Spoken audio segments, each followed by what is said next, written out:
Desde hace tiempo trabajo para el Museo Nacional de la Música.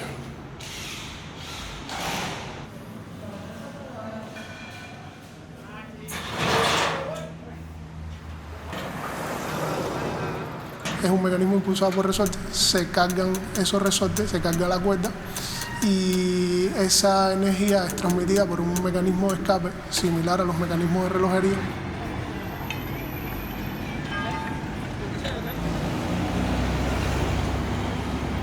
Para mí es un placer trabajar, ligar la gráfica con la música. Tengo muchos aciertos en ese tema y ahí se me dio la oportunidad de graficar el himno nacional. Tarea grande porque graficar una obra como esa no es fácil.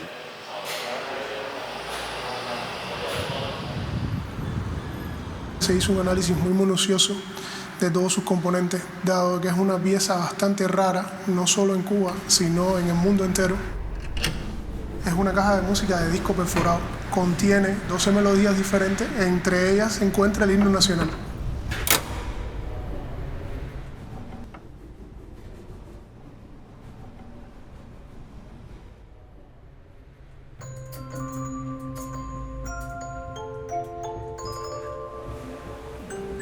Este pasa a ser el documento más importante de nuestro país prácticamente.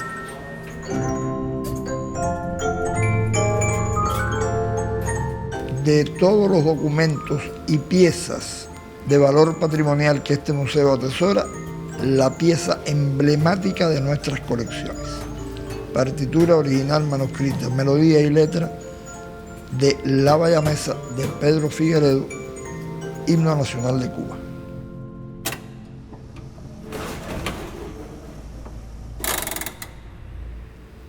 Es importante que se tenga claro algo.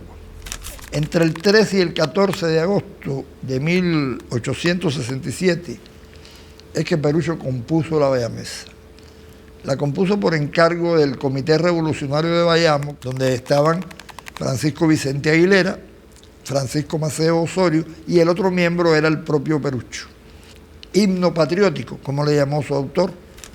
El 11 de junio de 1868 se interpreta por primera vez La Bayamesa públicamente en la festividad del Corpus Christi, pero en una versión para pequeña orquesta sin la letra, realizada por el maestro Manuel Muñoz Cedeño, el 20 de octubre de 1868, una vez tomada la ciudad de Bayamo por el Ejército Libertador, es que se interpreta por primera vez públicamente, cantada por los revolucionarios y por el pueblo, la melodía con la letra que Perucho había concebido.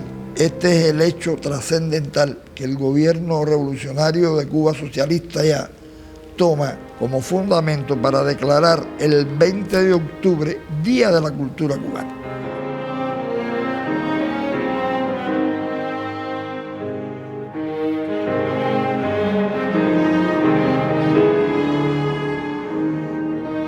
El 27 de octubre de 1868, ya existente el periódico que era órgano de la revolución, El Cubano Libre, se publica por primera vez la letra del himno, exactamente la misma letra con que lo conocemos hoy, y se publicó en la que llamaban sección poética del número 4 del Cubano Libre, es decir, muy recientemente había sido creado, primer periódico independiente que existe en Cuba y órgano difusor del Ejército Libertador.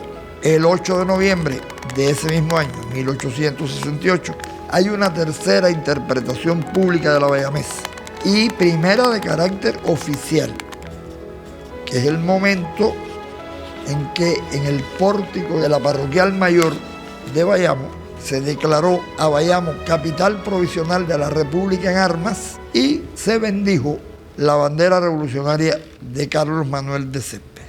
Se cuenta que esa vez el himno fue interpretado por un coro de 12 jóvenes, muchachas, jóvenes mujeres, acompañadas por la orquesta del maestro Manuel Muñoz Cedeño. 12 de enero de 1869, incendian la ciudad. Estaban incendiando sus viviendas, sus casas, sus propiedades, sus riquezas. Y lógicamente, en ese desorden y ese incendio, la partitura original desapareció. Ahora bien, un tiempo después, estando Carlos Manuel de Céspedes en la finca Santa María de Camagüey, están allí haciendo un descanso en medio de los combates y está Perucho con él, una jovencita de la familia de la Morel le pidió a este que le reprodujera la melodía y letra del himno y él pautó un papel, escribió la melodía con la letra, lo dedicó a ella y ahí dejó plasmado 4 estrofas más del himno que se conocieron mucho después, con las que realmente no se cantó nunca.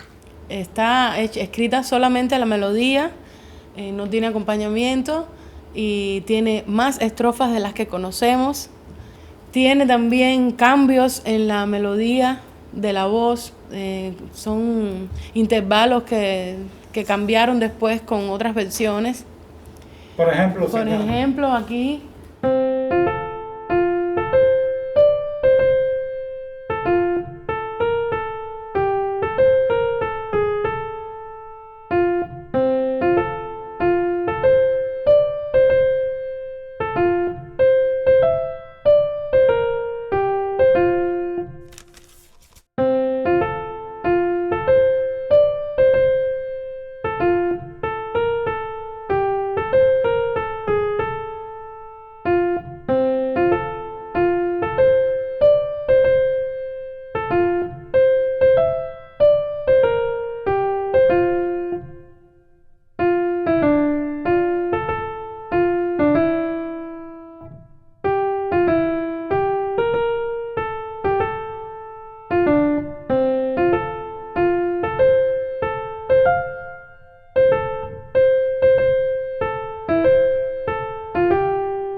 A partir de un análisis de laboratorio, se logró identificar que este papel es un papel con fibra de algodón.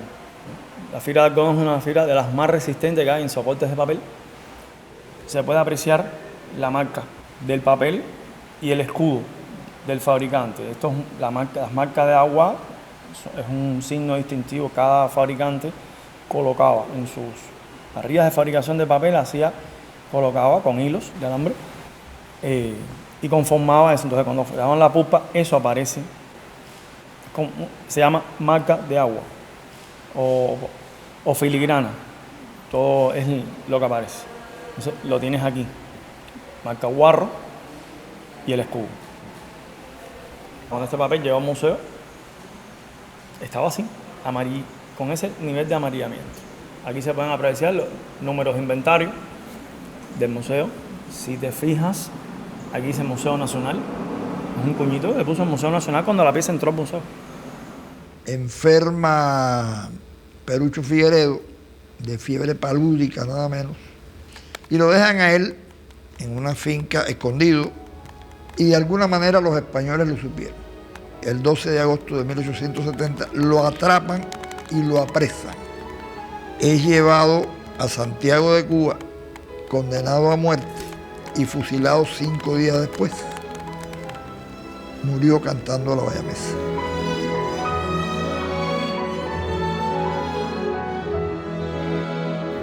Martí le encarga en Nueva York a un músico, Emilio Agramonte, camagüeyano de origen, músico eminente, importantísimo, que estaba emigrado también en Nueva York, una transcripción de la tradición oral a una partitura de ese himno, con la intención de publicarlo de manera que saliera también en una partitura. Y de esa manera, el 25 de agosto de 1892, Martí la publica en el periódico Patria con el título La Bayamesa, himno revolucionario cubano. A partir de ahí su difusión fue mucho mayor, porque ya no era solamente la transmisión oral auditiva, sino también una partitura, para la cual Emilio Agramonte hizo una versión de piano, hizo un arreglo de piano. Esta versión ya tiene acompañamiento de la mano izquierda.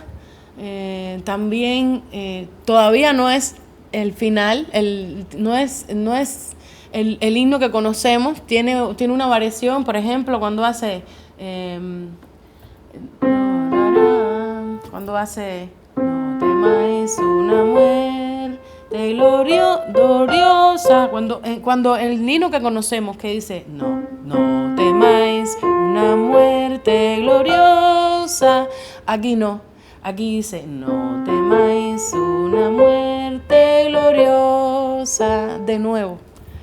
O sea, lo hace diferente, solo que ya tenemos el acompañamiento, ¿no?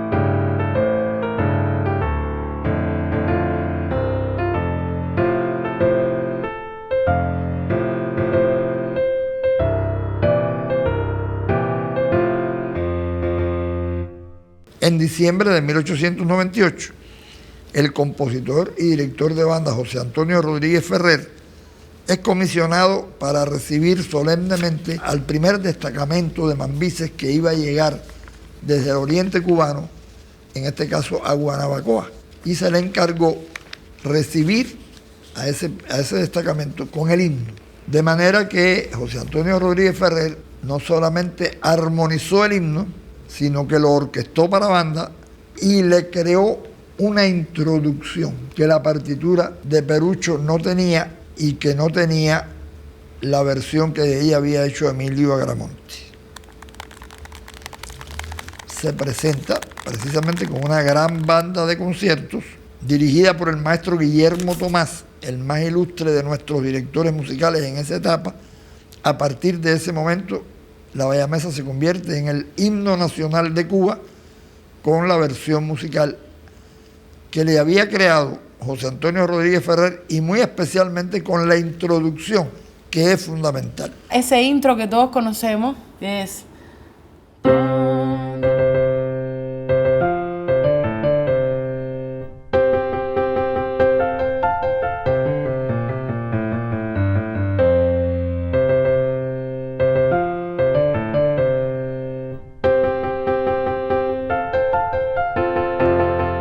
Hay que decir que la partitura que poseía Adela Morel y que le había entregado Perucho personalmente en Camagüey se desconocía. Y no es hasta 1912, pasados bastantes años, que ella decide, cuando se creó el Museo Nacional, el primer Museo Nacional, así a secas, donarla a ese museo. Entonces es que se descubre esa partitura, que es la que después, en 1971, pasa al Museo Nacional de la Música, cuando fue fundado, y que nosotros atesoramos, conservamos, difundimos y promovemos su conocimiento y el de las historias asociadas a él y el de las personas asociadas a él. Sin duda es un gran ejemplo de la evolución que tuvo esta pieza a pasar del tiempo, ¿no? Y lo interesante que es poder saber nuestro himno, todo este desarrollo que tuvo, cómo fue su inicio. A mí me ha encantado hacerlo, realmente ha sido una dicha aprender esto. El himno no es solo música, es música en primer lugar, pero no es solo música. El himno es también sentimiento, patriotismo, sensibilidad. Y eso es muy importante, tenerlo en cuenta.